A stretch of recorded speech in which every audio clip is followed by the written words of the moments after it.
بسم اللہ الرحمن الرحیم۔ سب سے پہلے عید ظہرا سلام اللہ علیہ کی مبارکباد تمام مومنین و مومنات کی خدمت میں پیش کرتے اس امید کے ساتھ کہ اللہ سبحانہ و تعالیٰ میں زمانہ دیکھنا نصیب فرمائے کہ امام زمانہ علیہ الصلوۃ والسلام کی خدمت اقدس میں ہم پہنچ سکیں اور یہ گناہگار آنکھیں مولا کے دیدار سے منور ہو سکیں۔ آج کا دن خوشی کا دن ہے اور 72 نام ہے اس عید کے جو امیر المومنین نے علی ابن ابی طالب علیہ الصلوۃ والسلام حذیفہ یمانی کو بیان فرمایا، جس میں فرمایا کہ یہ عید غدیر ثانی ہے، خوش ہونے کا دن ہے اور سب سے بڑی عید قرار دیا اسے۔ لہٰذا مومنین کو چاہیے کہ اچھا لباس پہنیں، ایک دوسرے کی خدمت میں تحفہ پیش کریں، اطعام کا اہتمام کریں، یعنی نیاز کا اہتمام، کھانا کھلانے کا اہتمام۔ آج کے دن کا ایک نام ہے یوم نزع السواد، یعنی سیاہ لباس اتار دینے کا دن۔ اسی خاطر ہے کہ ہم 8 ربیع الاول تک ایام اعضاء کو مناتے ہیں اور 9 ربیع الاول امام علیہ السلام نے فرمایا کہ سیاہ لباس اتار دو، تو حکم امام ہی سے سیاہ لباس بدل دیا جاتا ہے۔ اور جب ہم یہ کہتے ہیں کہ ہم ایام اعضاء کو الوداع کہہ رہے ہیں تو ہرگز کا یہ مطلب نہیں ہوتا، کوئی مومن بھی ایک لمحے کے لیے بھی امام حسین علیہ السلام کو اپنی ذات سے جدا نہیں کر سکتا۔ یہ حسین کو درخت وداع کہنا نہیں، بلکہ یہ حکم امام سے ایام اعضاء میں سوگ بڑھا دینا ہے، سیاہ لباس بدل دینا ہے اور پھر خوشی کا لباس پہن لیا جائے۔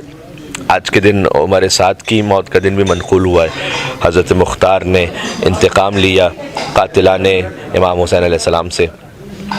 حرملہ کی موت پر امام سجاد علیہ السلام کے چہرہ اقدس پر مسکراہٹ آئی، مختار کے لیے دعا کی، لہٰذا عید شجاع بھی کہا جاتا ہے۔ اور دشمنان اہل بیت اور دشمنان حضرت زہرا سلام اللہ علیہ، ان کے لیے بھی اس طرح سے روایات میں آیا ہے کہ اس اعتبار سے بھی ایک خوشی کا دن بنتا ہے یہ۔ لہٰذا تمام مومنین کو چاہیے کہ اس کو بھرپور طریقے سے منائیں۔ عید غدیر عید ولایت ہے، عید زہرا عید براعت ہے، دشمنان اہل بیت سے براعت کے اظہار کا دن ہے۔ اور جو لعنت کا تصور ہے وہ قرآن سے ہمیں ملتا ہے، تقریباً 40 مقامات ہیں جہاں اللہ نے دشمنان دین اور دشمنان خدا پر لعنت بھیجی ہے، اور سب سے بڑھ کر جو لعنت کے مستحقین ہیں وہ ہیں کہ جو اہل بیت اطہار علیہ السلام کے دشمن تھے۔ امام صادق علیہ السلام نے فرمایا کہ من شک فی کفر اعدائنا فہو کافر، جو ہمارے دشمنوں کے کفر میں شک کرے وہ کافر ہے۔ لہٰذا زیارت جامع کبیرہ میں بھی ملتا ہے کہ من اتبعکم فالجنۃ مأواہ ومن خالفکم فالنار مثواہ، جو اہل بیت کا اتباع کرے وہ جنت اس کا مقدر ہے، جو ان کی مخالفت کرے جہنم کا اس کا ٹھکانہ ہے۔ ومن جحدکم کافر ومن حاربکم مشرک، جو آپ کا انکار کرے وہ کافر ہے، جو آپ سے جنگ لڑنے آ جائے وہ مشرک ہے۔ تو اہل بیت اطہار علیہ السلام کی خوشی کا دن، تو کئی مناسبتیں آج کے دن جمع ہو جاتی ہیں۔ ایک یہ کہ امام زمانہ علیہ السلام کی امامت کا باقاعدہ آغاز ہے، اس کے لیے بھی بعض مومنین خوشی کا یوں اظہار کرتے ہیں، جبکہ اصل مناسبت جو میں نے عرض کیا وہ وہی ہے کہ عمر سعد کی موت کا دن اور کچھ دشمنان حضرت زہرا سلام اللہ علیہ کے حوالے سے ان کے فی النار ہونے کا دن۔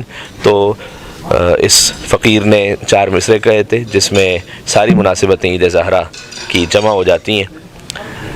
ہے جبی عیسیٰ کی خم مہدی کی عظمت کے لیے، امام زمانہ علیہ السلام جب تشریف لائیں گے تو حضرت عیسیٰ ان کے پیچھے نماز پڑھیں گے، تو جب ان کے پیچھے نماز پڑھ رہے ہوں گے تو امام آگے ہوتے ہیں، ماموم پیچھے ہوتے ہیں، تو حضرت عیسیٰ کا سر وہاں ہوگا جہاں حضرت مہدی کے قدم ہوں گے۔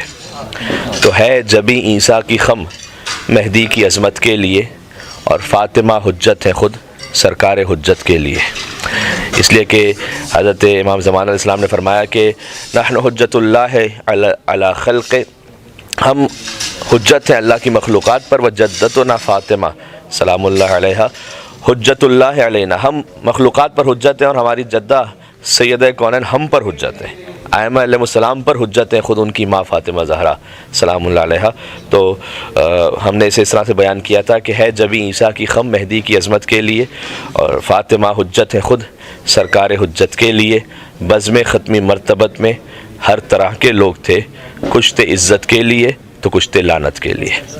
اللہ سبحانہ و تعالیٰ انشاءاللہ ہمیں ولایت اہل بیت اطہار اور برات از اعداء اہل بیت اطہار علیہ الصلوۃ والسلام مزید نصیب فرمائے اور ہمارے عقیدوں کو مضبوط فرمائے، اور انشاءاللہ حضرت حجت کے ظہور تک صحیح عقیدے پر ثابت قدم رہنے کی توفیق عنایت فرمائے۔